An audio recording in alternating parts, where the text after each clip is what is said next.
बिस्मिल्लाहिर्रहमानिर्रहीम इय्याक नअबुदु व इय्याक नस्तईन। करप्शन दुनिया के, लेकिन जो करप्शन एक माशरे को, एक सोसाइटी को, एक मुल्क को तबाह करती है वो एलीट की करप्शन है।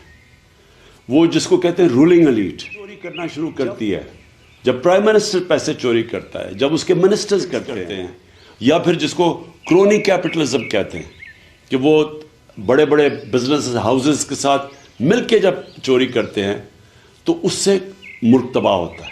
Secretary general of the United Nations उन्होंने एक पैनल बनाई जिसको कहते हैं फैक्ट आई पैनल, और उसने ये गेज किया कि गरीब और अमीर मुल्कों में क्यों फासले बढ़ते जा रहे हैं।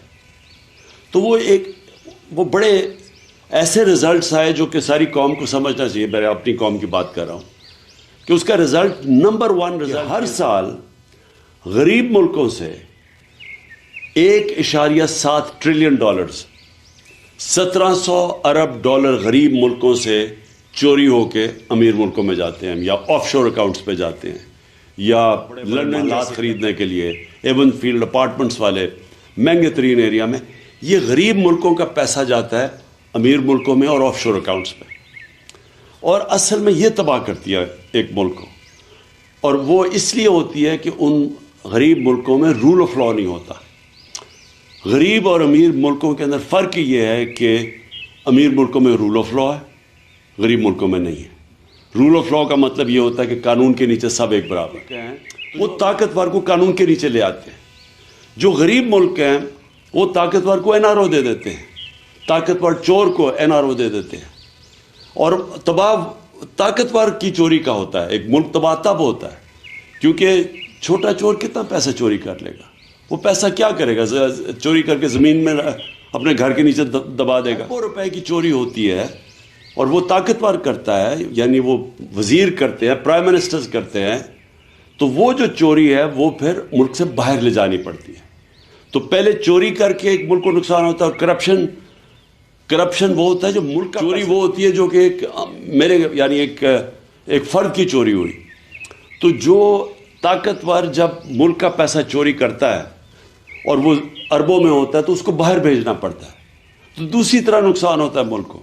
एक कि वो पैसा अगर वो मुल्क में रहे तो वो उसे नौकरियां हो सकती हैं, उसे सेहत तालीम पे पैसा खर्च हो सकता है, और दूसरा कि जब वो मुल्क से बाहर जाता है तो वो डॉलर्स लेके बाहर पैसा भेजना पड़ता है। इसका मतलब जो सबसे बड़ा मसला गरीब मुल्कों का ये भी है कि उनके पास फॉरेन एक्सचेंज रिजर्व्स कम है, उनकी करेंसी मजबूत नहीं है, ये मज़ीद करेंसी को कमज़ोर कर देता है। और जब आपकी करेंसी डीवैल्यू होती है तो मुल्क के अंदर इन्फ्लेशन आती है और महंगाई गुर्बत पैदा करती है। और जब एक करेंसी डीवैल्यू जिन मुल्कों में होती है उन मुल्कों में इन्वेस्टमेंट नहीं आती, क्योंकि लोग डॉलर्स ही रख लें। अगर एक मुल्क में पैसा लगाना और उस मुल्क की करेंसी की वैल्यू नीचे जा रही है तो वहाँ इन्वेस्टमेंट नहीं आती। तो इसीलिए मुल्क गरीब हो जाते हैं अशराफिया की करप्शन की वजह से, और ये है सिम्टम्स रूल ऑफ लॉ ना होना। गरीब मुल्कों में उनके अंदर वो इंफ्रास्ट्रक्चर, लीगल इंफ्रास्ट्रक्चर नहीं है वाइट कॉलर क्राइम पकड़ने का।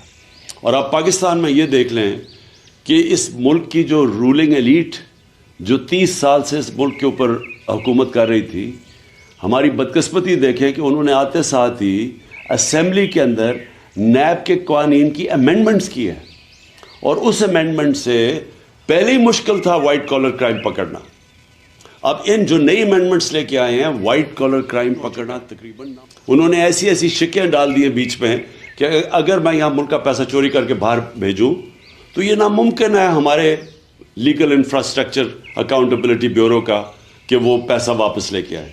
पहले ही मुश्किल था, लेकिन अब मज़ीद उन्होंने ऐसे कानून बना दिए हैं कि उन्होंने तकरीबन नामुमकिन कर दिया। मैं अगर पैसे चोरी करके अपने ख़ानदान के नाम पे कर दूं तो वो भी अब नहीं पकड़ सकते। अगर मैं पब्लिक ऑफिस होल्डर हूँ और मैं करप्शन करता हूँ तो उससे पहले और ज़्यादातर दुनिया में मुझे जवाब देना पड़ता है कि जब मेरी आमदनी से ज़्यादा मेरे एहसास कानून बना दिया है कि उनको साबित करना पड़ेगा अब नैब को। तो वो आगे ही मुश्किल था, जिस तरह मैंने कहा वाइट कॉलर क्राइम को पकड़ना, तो अब नामुमकिन कर दिया इन्होंने, क्योंकि वही लोग, वही स्टेटस को, वही चोर وہ خود آ کے بیٹھ کے اپنے آپ کو انہوں نے پورا اب لائسنس دے دیا چوری کرنے کا۔ تو آخر میں صرف یہ کہنا چاہتا ہوں کہ میں نے 26 سال پہلے جو پارٹی بنائی تھی تحریک انصاف، اس کا بنائی اس لیے تھی کہ جب تک ایک ملک میں قانون کی حکمرانی نہیں ہوتی، جس کو رول آف لا کہتے ہیں، وہ ملک ترقی نہیں کر سکتا۔ آپ ایشین ٹائیگر نہیں بن سکتے۔ آپ اگر سمجھتے ہیں ہم چائنا کی طرح ترقی کر سکتے، ہم نہیں کر سکتے۔ یہ سارے ملک تب ترقی کیا تھا انہوں نے جب انصاف، رول آف لا لے کے آئے تھے، قانون کی حکمرانی لے کے آئے تھے۔ کیونکہ جب طاقتور کو آپ قانون کے نیچے لے آتے ہیں تو تب یہ جو وائٹ کالر کرائم یا جو پیسہ کرپشن ملک کو تباہ کرتی ہے، تب وہ اس کو کنٹرول میں لے کے آتے ہیں۔ اور یہ سارے جو ملک ہیں، خوشحال ملک، سوئٹزرلینڈ، ویسٹرن یورپ کے ممالک اور امریکہ، ان ساروں کے اندر رول آف لا انڈیکس میں یہ 90% سے اوپر ہے۔ سوئٹزرلینڈ 99% ہے۔